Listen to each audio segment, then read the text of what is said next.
तो हेलो दोस्तों, आज हम बात करेंगे उन मछुआरों के बारे में जो जाते तो हैं मछलियाँ पकड़ने, पर शायद लौट के नहीं आ पाते। या तो वो मारे जाते हैं श्रीलंकन नेवी द्वारा या अरेस्ट कर लिए जाते हैं। आज का टॉपिक जियोपॉलिटिक्स से रिलेटेड है। पर आज का टॉपिक शुरू करने से पहले मेरा नाम प्रियांशु सिंह और मैं आप सबका स्वागत करता हूँ मेरे यूट्यूब चैनल एजमटोट पर। Subscribe and press the bell icon. तो चलिए शुरू करते हैं आज की बात आप लोगों के साथ। तो चलिए आज के टॉपिक से रिलेटेड कुछ इंसिडेंट्स देख लेते हैं।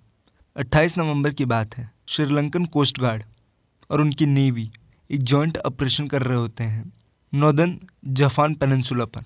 वहाँ पे 24 भारतीय मछुआरों को अरेस्ट कर लिया जाता है।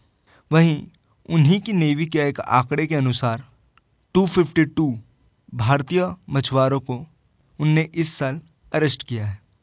अगर हम देखें तो इंडिया श्रीलंका के रिलेशन के बीच में ये फिशरमैन का जो इशू है वो बहुत ही कंटिन्यूस वे में बढ़ते जा रहा है और ये बहुत ही इम्पॉर्टेंट इशू बन चुका है इंडिया और श्रीलंका के बीच में। काफ़ी तनाव है इस मामले में इंडियन नेवी और श्रीलंकन नेवी के बीच।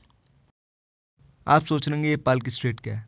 तो it is narrow strip of water separating Tamil Nadu and Sri Lanka both which is rich fishing ground for Indian and Sri Lankan fisherman. असल में ये एक इमेजिनरी लाइन है जो आप नीचे फ़ोटो में देख सकते होंगे, जो इंडिया और श्रीलंका दोनों को बीच हिस्सों से बांटती है। जो ये पाल्क स्ट्रेट देख रहे हैं ये फ़िशिंग करने के लिए काफ़ी अच्छी जगह है। आप जो ये ऑरेंज कलर की देख रहे हैं ये इंडिया साइड का रीजन है।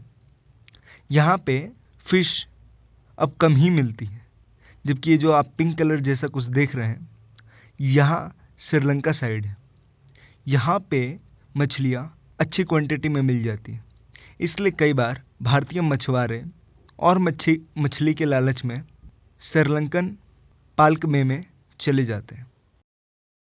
अगर हम कुछ और इन्फॉर्मेशन देखें तो लगभग तमिलनाडु के इस कोस्टल एरिया में 50,000 लोग रहते हैं जिनकी आजीविका चलती है इन मछलियों के शिकार से।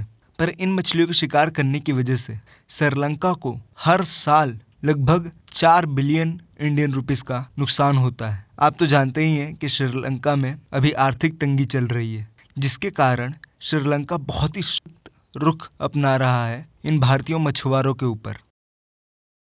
ऐसे इंसिडेंट्स को देखते हुए तमिलनाडु सीएम एम.के. स्टालिन ने एस. जयशंकर साहब को चिट्ठी लिखी और उस चिट्ठी में उन्होंने लिखा कि सिर्फ इस ईयर में 221 तमिलनाडु के मछुआरों को श्रीलंका नेवी ने पकड़ लिया है। उन्होंने ये भी कहा कि इन मछुआरों को रिलीज करने के लिए सेंट्रल को फोर्स करना चाहिए, डिप्लोमेटिक प्रेशर बनाना चाहिए, इस मुद्दे को सीरियसली रेज करना चाहिए श्रीलंका के सामने हमारे सेंट्रल गवर्नमेंट को। इंडिया श्रीलंका के बीच में लगातार होती हुई इन घटनाओं को देखते हुए रामेश्वरम में एक प्रोटेस्ट हेल्ड हुआ फिशरमैन के फेवर में। प्रोटेस्टर्स के द्वारा ये मांग रखी गई कि जल्द से जल्द मछुआरों को वापस इस देश में लेके आया जाए और जो मछुआरे श्रीलंकन नेवी द्वारा मारे गए हैं उनको कंपनसेशन मिलना चाहिए। इसी दौरान 8 दिसंबर को राज्यसभा MP वैको ने सेंट्रल को कहा कि उन्हें एक हाई लेवल टॉक ऑर्गेनाइज करनी चाहिए श्रीलंका के साथ और एक परमानेंट सॉल्यूशन ढूंढना चाहिए इस नॉन स्टॉप हरेसमेंट को देखते हुए। उन्होंने ये भी कहा कि पिछले 45 साल में 800 से ज़्यादा मछुआरे श्रीलंकन नेवी द्वारा मारे गए हैं, इसका कंपनसेशन भी मिलना चाहिए इन मछुआरों को। तो आज के लिए बस इतना ही। आगे के अपडेट्स के लिए मुझसे जुड़े रहें। Thanks a lot for watching my video. तो मिलते हैं अगले वीडियो में, तब तक के लिए ओके बाय।